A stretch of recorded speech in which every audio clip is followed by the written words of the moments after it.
buah sulung namanya untuk Tuhan. Nah biasanya orang tua juga begitu.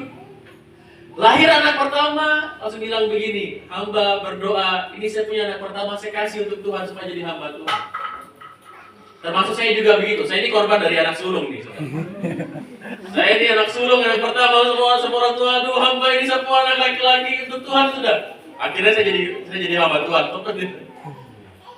Pemberian buah sulung dari hasil kebun. Nah yang ketiga adalah memperingati tentang bagaimana Tuhan mencurahkan atau memberikan 10 hukum Taurat kepada bangsa Israel. Jadi tiga ini. Makanya Bapak Ibu, kalau Bapak Ibu baca di ayat yang kelima, itu ada informasi penting bagi kita. Dia bilang begini, waktu hari Pentakosta itu di Yerusalem, diam orang-orang Yahudi, bukan orang Yahudi biasa. Firman Tuhan bilang begini, orang Yahudi yang saleh. Apa arti saleh Pak Ibu? Saleh itu artinya orang-orang yang setia mengikuti kegiatan-kegiatan ibadah, setia mengikuti Tuhan, setia dengar firman Tuhan, setia mempraktekkan firman Tuhan. Itu saleh. Jadi bagi Bapak Ibu yang rajin ibadah, rajin persekutuan, rajin memberi untuk Tuhan, rajin berdoa, rajin baca firman Tuhan, Bapak Ibu dikatakan saleh. Itu saleh. Ya. Saleh itu bukan tanpa dosa. Saleh itu sikap kita, disiplin dalam beribadah dan ikut Tuhan. Itu saleh. Jadi orang yang datang ke Yerusalem itu adalah orang yang mengerti tentang ibadah, orang yang mengerti tentang firman, orang yang mengerti tentang Tuhan. Itu yang datang. Orang-orang yang biasa-biasa itu tidak datang. Jadi yang di Yerusalem itu kumpul orang-orang terbaik. Itu orang-orang yang setia sudah. Kenapa di Yerusalem? Karena di Yerusalem berdiri Bait Allah. Nah dulu pusat keagamaan orang Yahudi adalah Bait Allah. Jadi seluruh laki-laki orang Yahudi, mau itu tinggal di luar negeri, dalam negeri, di kota jauh, di pedalaman, semua datang ke Yerusalem hari itu. Tidak terkecuali orang-orang percaya. Nah orang-orang percaya itu siapa? Itu para murid Yesus dan orang-orang yang mengikuti Yesus. Kenapa mereka berkumpul juga di Yerusalem? Bukan karena sengaja, tapi karena perintah Tuhan. Coba kita mundur satu pasal sebelumnya. Ya.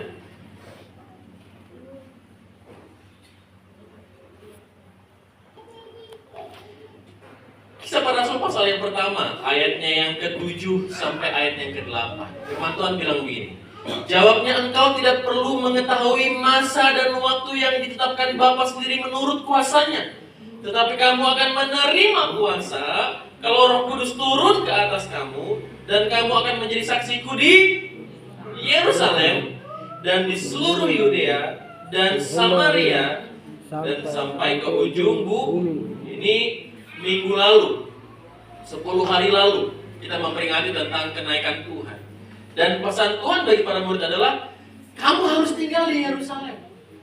Karena di Yerusalem saya akan tepati, saya punya janji. Saya akan kasih Roh Kudus. Tapi syaratnya adalah kamu harus tinggal di Yerusalem. Tidak boleh kemana-mana. Nah ini masalah Pak Ibu. Kenapa? Karena begini, sejak Yesus ditangkap dan dibunuh, pengikut-pengikut Yesus itu dianggap pemberontak. Kalau hari ini kita bilang begini, itu dianggap teroris. Jadi Petrus dicari, Matius dicari, dan teman-teman yang itu dicari. Makanya kalau kita baca lagi kembali di pasal yang pertama Bapak Ibu, khususnya di ayat yang ke-12, ya, di situ tema Alkitab memberi penjelasan rasul-rasul menanti. Maka kembalilah rasul-rasul itu ke Yerusalem dari bukit yang disebut Bukit Zaitun, yang hanya seperjalanan sabat jauhnya dari Yerusalem. Mereka tiba di kota itu, naiklah mereka ke ruang atas, tempat mereka menumpang. Mereka ialah Petrus, Yohanes, dan teman-teman yang lain. Ayat 14. Mereka semua bertekun dengan sehati dalam doa bersama-sama dengan beberapa perempuan serta Maria, ibu Yesus, dengan saudara-saudara Yesus yang lain. Jadi mereka hanya tinggal di satu rumah. Mereka diam di atas rumah tersebut dan hanya berdoa, bersekutu sama-sama. Karena apa? Mereka dicari. Yerusalem ini pusat dari Israel. Dong di ibu kotanya ini berarti. Dorang sedang dicari. Kalau saya Pak Ibu, saya sedang dicari orang, saya pergi lari ke gunung-gunung sana. Iya toh, DPO orang bilang gitu. daftar pencarian orang. Kalau kita DPO itu, kita pergi ke tengah-tengah, Pak, Jayapura sana baru bilang, ini saya sudah. Saya ada berdoa di sini. Ada begitu? Tidak. Lari ke ujung sana bikin apa? Cukur rambut, botak, cukur kumis, langsung jadi orang lain, gitu tak? Langsung jadi orang lain, orang tidak kenal. Nah ini justru Tuhan suruh mereka kembali ke Yerusalem. Kalau manusia pikir ini tidak masuk akal sekali, tapi karena Yesus yang bilang, mereka mau. Nah, poin pertama saya begini, Pak. Kalau kita mau terima kuasa dari Tuhan, kita harus taat dengan apa yang Tuhan mau, walaupun terkadang itu tidak masuk akal. Satu kali lagi saya bilang, kalau kita mau terima kuasa Tuhan, baik itu kesembuhan, berkat Tuhan, kesuksesan, jaminan masa depan, istri yang baik, suami yang baik, pacar yang cinta Tuhan, dan sebagainya, harus taat sama Tuhan. Itu hukum, Bapak Ibu. Mau Tuhan suruh kita kemana, jalan. Bikin apa, jangan. Buat apa, bikin. Tuhan larangnya jangan bikin. Nanti kalau Tuhan larang kita bikin, masalah, pasti. Makanya kekristenan itu cuma begini, taat kita hidup, tidak taat kita setengah mati. Itu aja. Kalau hari itu para murid-murid tidak kembali ke Yerusalem, Bapak Ibu, Roh Kudus tidak tercurah di situ. Karena janjinya di Yerusalem. Ketaatan akan perintah Tuhan itu mendahului kuasa, Bapak Ibu. Jadi kalau hari ini kita mau minta berkat dulu, Tuhan kasih saya berkat dulu, baru saya rajin ibadah, itu salah. Bapak Ibu rajin ibadah dulu, baru berkat ada. Tuhan, kalau Tuhan sembuhkan saya akan rajin ikut Tuhan, salah. Bapak Ibu rajin ikut Tuhan dulu, baru Bapak Ibu sembuh. Bapak Ibu, Tuhan saya mau sukses, saya mau pekerjaan ini, saya mau tembus PNS ini, mau tes ini, tolong saya. Kalau saya tembus, nanti saya akan kasih berkat buat banyak orang, jadi berkat buat banyak orang, bersaksi buat banyak orang. Salah. Bersaksi dulu, jadi berkat dulu, rajin ibadah dulu, baru Tuhan akan buka jalan. Jangan balik, Bapak Ibu. Tuhan kita tidak bisa ditipu dengan kita punya mau. Dia Tuhan. Kita manusia itu paling cepat lupa. Apalagi kalau Tuhan sudah kasih berkat, itu sudah lupa tuh. Contoh kecil saja. Hari ini kita dapat berkat 100.000. Tuhan bilang kasih kembali perpuluhan. 100.000 perpuluhan berapa? Wah, kan paling pintar sudah begitu. 10.000. Wah, kecil ini 10.000. Wah, kasih saja. Tuhan berkati lagi. Dapat uang 1 juta. Berapa perpuluhan 1 juta? 20. 100.000. Masih kecil ini. Begini dapat uang 100 juta. Tuhan bilang kasih kembali perpuluhan. Berapa perpuluhan dari 100 juta? 10 juta. Langsung pikir-pikir, ini uang 1 ini. Ini emas ini 10 gram. Langsung pikir-pikir mau kasih untuk Tuhan. Lah baru berkat yang kecil-kecil itu kita setia, terus dapat berkat yang besar kita tidak setia. Makanya Bapak Ibu minta maaf, ini fakta. Banyak kita waktu Tuhan angkat jadi pemimpin sudah jarang tinggal dalam gereja karena itu. Saya bukan merendahkan, tapi ini fakta dan saya mau jujur. Banyak pada waktu kita sudah ada di zona nyaman, kita lupa dengan Tuhan. Karena apa? Karena kita lebih sayang berkatnya dibandingkan Tuhan yang kasih berkat. Tuhan tidak mau itu. Makanya Tuhan cari orang-orang yang setia, yang mau ibadah, yang cinta Tuhan. Sedikit demi sedikit Tuhan angkat. Pada waktu Tuhan angkat dia ke atas, tidak ada yang pilih kasih dia ke bawah. Amin. Karena apa? Karena Tuhan yang angkat, bukan manusia yang angkat. Tapi kalau manusia yang angkat, lihat Pak Ibu, dia bikin A, orang tidak lihat, dia bikin B, orang tidak lihat. Waktu dia turun, tidak ada orang hormat dia. Itu ciri-ciri bukan Tuhan yang angkat. Dia turun itu orang tidak kenal dia. Orang bilang, ih itu dulu dia begini. Wih, dia udah bikin apa jadi? Kesetiaan kepada Tuhan, ketaatan ketaatan kepada firman itu mendahului berkat. Pertaruhan dari murid-murid itu nyawa. Saya tinggal di Yerusalem ini saya bisa mati. Tahan lapar, tahan kegiatan. Petrus yang kaki itu lincah itu pergi ke sana kemari, lompat ke sana kemari. Tuhan itu diam di rumah. Dong kulit yang gelap mungkin hari itu putih semua tinggal dalam rumah. Tak kurung dalam rumah. Tapi karena perintah Yesus mereka lakukan. Bilang samping kiri kanannya, taat baru dapat berkat. Jangan tak dibalik, berkat baru taatnya salah. Nanti ujung-ujungnya, aduh, kolesterol, hamba tolong berdoa dulu. Hamba Tuhan lagi yang repot didoakan. Jalan pincang-pincang. Aduh, kebanyakan makan uang hamba. Asam uratnya. Hamba Tuhan lagi yang didoakan capek-capek. Taat baru dapat berkat. Yang pertama, yang kedua Bapak Ibu. Kita lihat di ayatnya yang kedua. Firman Tuhan bilang begini. Tiba-tiba turunlah dari langit suatu bunyi seperti tiupan angin keras yang memenuhi seluruh rumah di mana mereka duduk. Dan tampaklah kepada mereka lidah-lidah seperti nyala api yang bertebaran dan hinggap pada mereka masing-masing. Nah, Bapak Ibu dikasih Tuhan, saya mau kasih tahu. Pusat ibadah orang Yahudi itu ada di Bait Allah. Sekali lagi, pusat ibadah orang Yahudi itu di Bait Allah. Tidak ada tempat lain. Jadi di hari Pentakosta itu orang sedang antri masuk rumah ibadah. Karena mereka percaya bahwa Allah ada di Bait Allah. Tidak ada tempat lain. Jadi mereka pergi datang menghadap Tuhan di Bait Allah.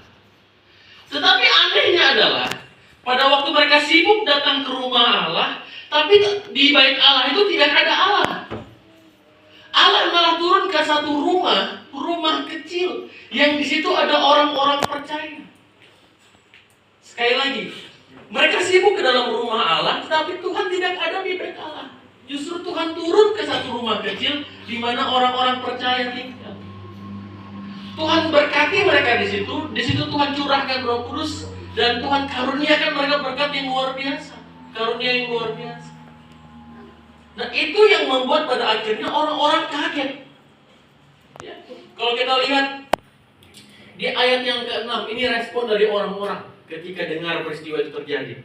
Ketika turun bunyi itu berkerumunlah orang banyak. Mereka bingung karena mereka masing-masing mendengar rasul-rasul itu berkata dalam bahasa mereka sendiri. Orang kaget. Kita ada sibuk mau ke rumah Tuhan ini, mau ibadah ini, tapi kenapa tiba-tiba kita dengar seperti Tuhan datang di sini? Saya mau bilang begini Bapak Ibu, bahwa Tuhannya kita itu bukan Tuhan yang tinggal di gunung batu, di bangunan. Ketika Yesus mati bagi kita, Tuhan itu tidak tinggal lagi di bangunan Bapak Ibu. Tuhan tinggal itu di hatinya kita, di dalam orang-orang percaya.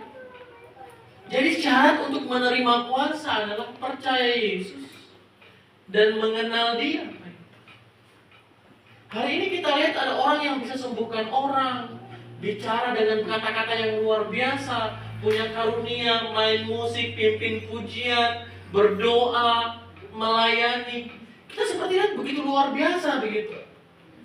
Tapi tahukah Bapak Ibu bahwa itu semua dimulai dari satu hal, yaitu percaya kepada Tuhan dan meyakini Tuhan tidak tinggal lagi di dalam rumah, melainkan di dalam hati kita yang adalah rumah. Makanya begini Bapak Ibu, kita harus pindah dari satu pemahaman yaitu begini. Ada orang percaya, ini kebiasaan kita juga, saya lihat. Waktu masuk gereja, kita seperti takut begitu. Saya berapa kali, bukan di jemaat sini, saya ganggu jemaat saya di Eva.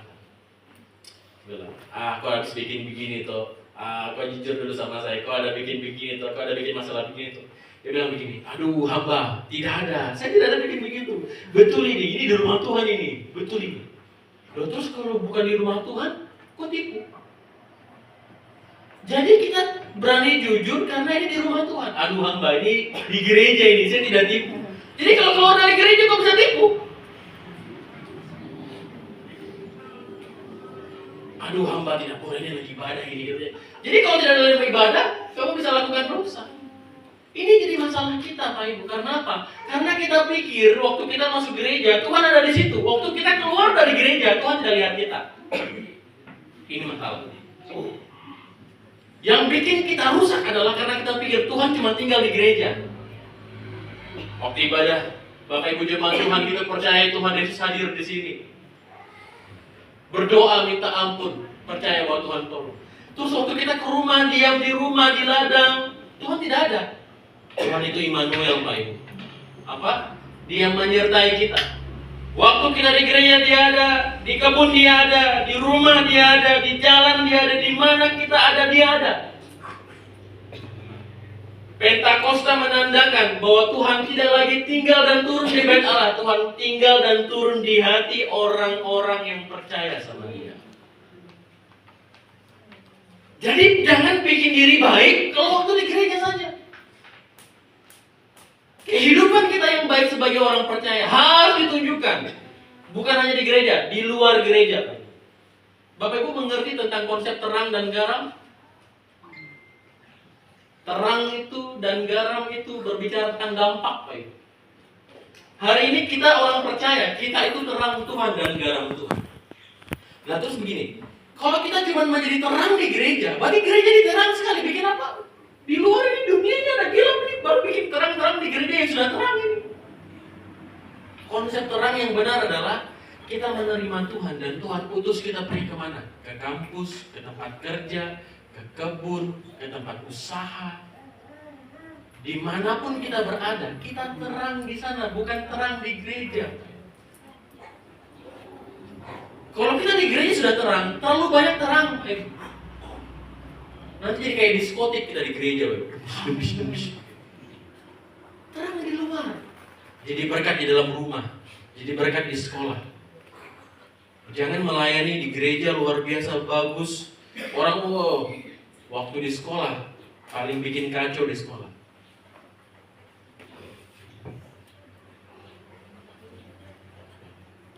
Hebat di gereja, tapi di luar orang tidak lihat kita. Kehidupan kita di gereja yang luar biasa harus sama pada waktu kita di luar gereja. Amin.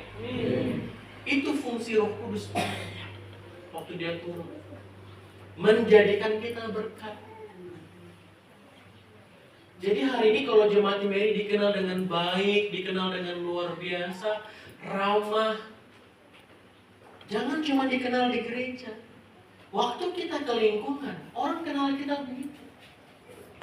Tidak boleh ada pandangan bahwa bilang orang Papua itu jahat. Tidak boleh ada pandangan itu lagi. Orang Papua itu aneh-aneh, tidak boleh. Orang Papua itu tukang mabuk, tidak boleh. Orang Papua itu tukang bikin masalah, tidak boleh. Kenapa? Kita tanah Papua ini tanah orang percaya. Kita selalu bilang tanah ini Tuhan kasih, ini surga buat kita. Baru kenapa kita punya nama di luar sana jelek? Karena apa? Karena waktu kita di gereja dengan di luar gereja itu beda.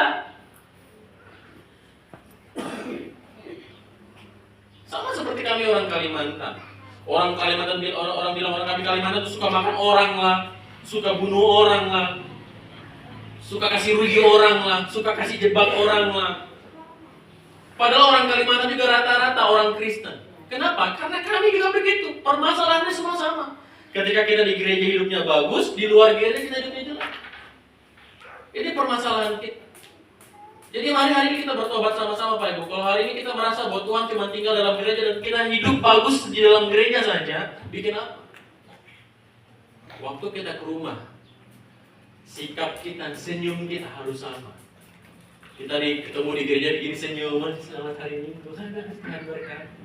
Pulang ke rumah waktu isi bicara, kok bicara apa? Bapak, aduh Ustaz punya sepatu, Ustaz semua sepatu apa? Bapak namanya togel ya? Di gereja senyum. Makanya Bapak Ibu pernah dengar cerita begini. Ini kami tentang kami hamba Tuhan. Ada satu keluarga hamba Tuhan yang dikenal dengan luar biasa. Dia pimpin ibadah bagus, dia berdiri di depan bagus, dia pimpin gereja bagus, dia khotbah bagus. Begini satu kali waktu dia khotbah begini, dia bawa anak datang dari pintu depan itu. Bawa tas dengan bawa koper masuk gereja. Ini orang kaget. Ih, kakak kenapa? Dia bilang begini, saya mau pindah.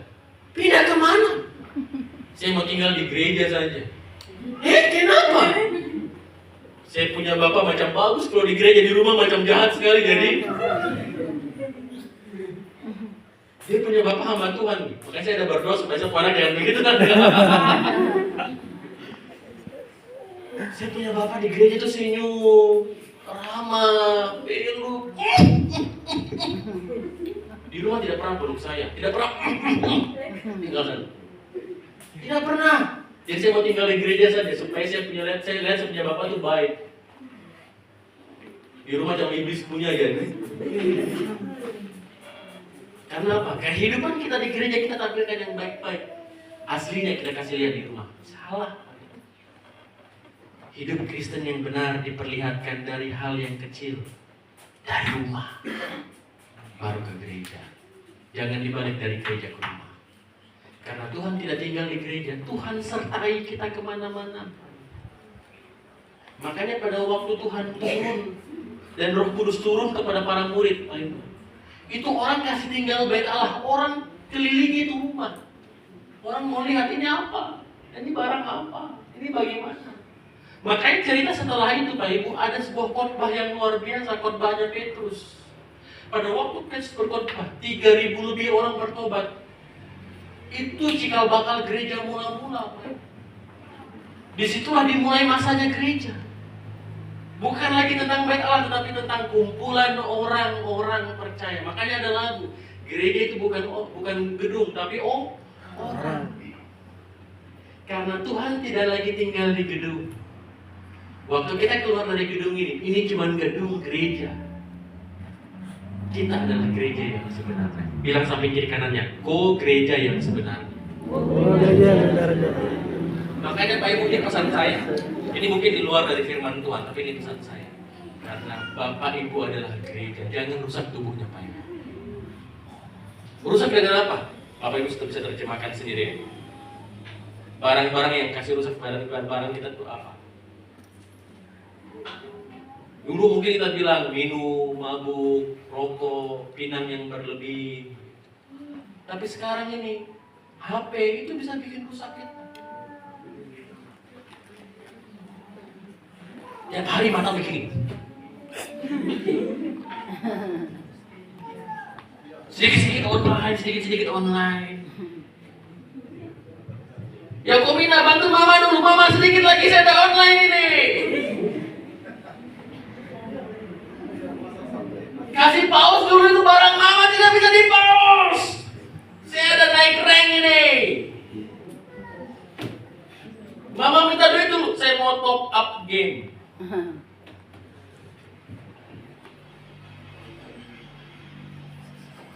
Bapak Ibu, saya dulu pernah jadi pencuri di komplek gara-gara suka main game. Waktu SMP, hampir semua kios saya curi dari uang. Saya juga dulu bingung kenapa saya bisa curi uang dan pintar curi uang, Bapak Ibu.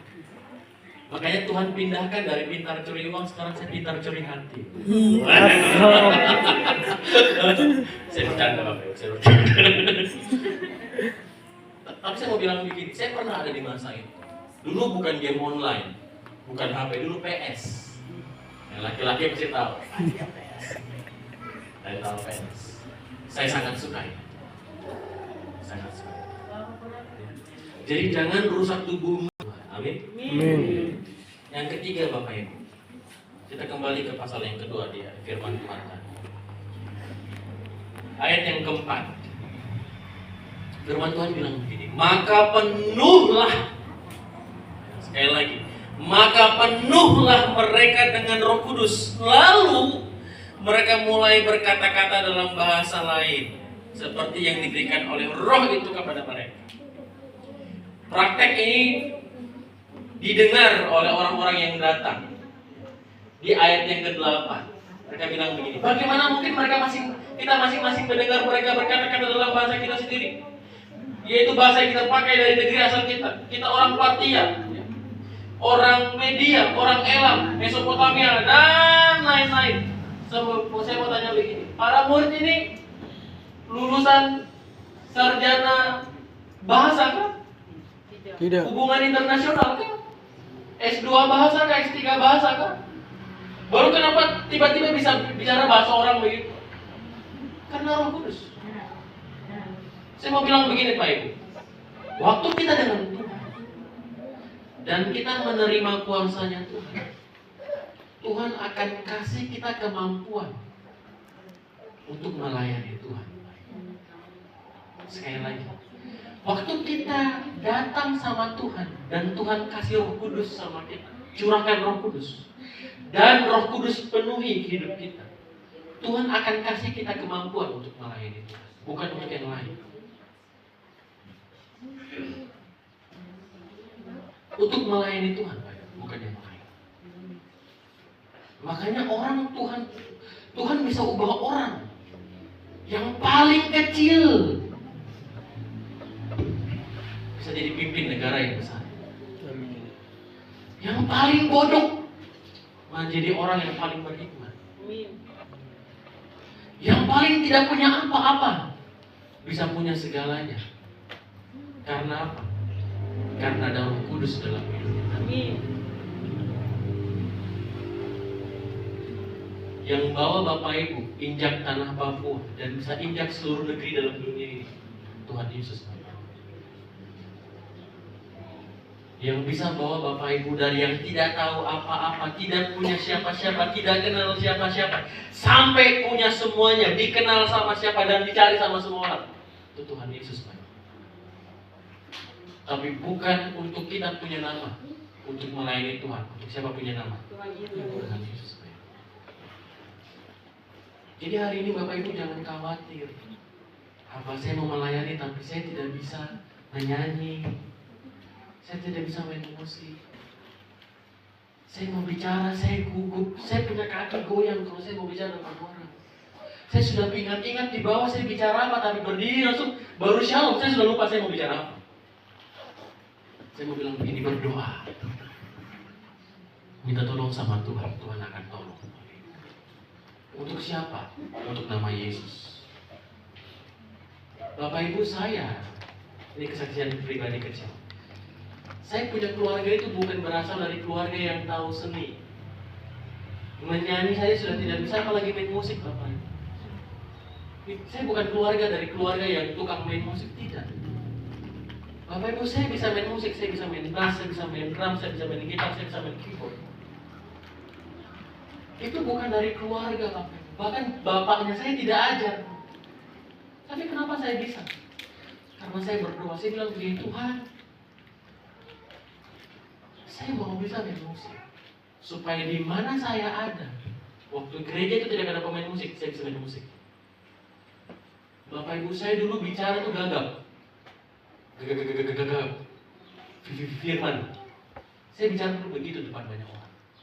Tapi saya mau bilang begini, Tuhan, saya punya karunia untuk sampaikan firman Tuhan.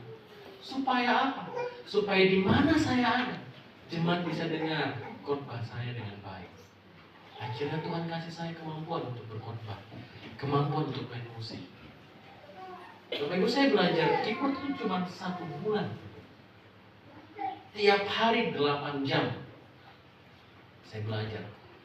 Saya punya tangan sampai bengkak kiri kanan, jari sampai bengkak sambil menangis saya main. Saya mau bilang begini, Tuhan tolong saya. Sekarang saya bisa main.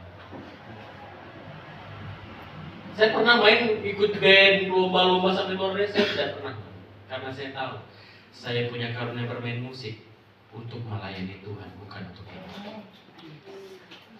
Jadi hari ini Bapak Ibu yang dikasih Tuhan, kalau Bapak Ibu merasa terpanggil untuk melayani Tuhan, tapi Bapak Ibu bilang, saya bahasa tidak bisa, saya menyanyi tidak bisa, saya mau bikin ini tidak bisa. Setia datang beribadah, datang sama Tuhan, taat dengan Tuhan, dan minta sama Tuhan. Karena Roh Kudus itu kaya Pak Ibu. Dia bisa karuniakan kita kemampuan banyak. Bukan untuk kita ya, untuk Tuhan. Makanya begini, orang-orang hebat di tanah ini yang Tuhan angkat jadi pemimpin, kalau benar ya, pasti dia hebat di gereja. Lihat, pasti di gereja itu dia luar biasa. Kebalikan, kalau di gereja dia tidak pernah kelihatan, tidak pernah bikin apa-apa, pemalas ibadah. Waktu dia diangkat, kita setengah mati cari dia. Tapi kalau orang yang setia dari gereja, dari mudanya dia ikut Tuhan, dia jalan sama-sama dengan Tuhan, setengah mati dengan kita kenal dia baik, dia punya karunia melayani luar biasa. Waktu Tuhan angkat dia tidak pernah lupa dengan masyarakat di bawah. Karena apa? Dia dari gereja. Saya selalu lihat pemimpin-pemimpin hebat tanah ini pasti dimulai dari gereja. Karena gereja tempat kita dibentuk sama Tuhan jadi pemimpin tanah ini. Karena tanah ini punya Tuhan, bukan punya yang lain. Jadi kita minta sama Tuhan. Hari ini kita akan ikut perjamuan kudus. Perjamuan kudus itu momen di mana kita mengingat kematian Tuhan, yang membuat kita menjadi percaya. Percaya itu yang membuat kita bisa memiliki Roh Kudus. Jadi hari ini bagi Bapak Ibu yang punya masalah, punya kekurangan, kerinduan untuk melayani, tantangan hidup, yang sudah layak dibaptis, bisa mengambil bagian dalam bagian perjamuan ini. Berdoa sama Tuhan, beban kita dilepaskan, hidup kita dimenangkan oleh Tuhan. Kalau kita minta karunia, firman Tuhan bilang begini, kalau kamu kekurangan karunia, minta, Roh Kudus akan kasih buat kamu. Amin. Amin. Jadi mari hari ini kita percaya melalui pencurahan Roh Kudus. Yang pertama, ketaatan membawa kita kepada berkat. Yang kedua, Tuhan kita itu Tuhan Immanuel. Dia tidak tinggal di gedung, dia tinggal di hidup kita. Jaga hidup kita, Pak. Jaga hidup kita. Yang ketiga, kalau Bapak Ibu rindu untuk melayani Tuhan dan belum bisa apa-apa dan tidak bisa apa-apa, minta. Karena Tuhan kita Tuhan yang kaya. Dia bisa jadikan kita pemimpin, orang yang bekerja, orang yang bisa segala-galanya. Bukan untuk namanya kita, tapi untuk namanya Tuhan Yesus. Amin. Amin. Mari kita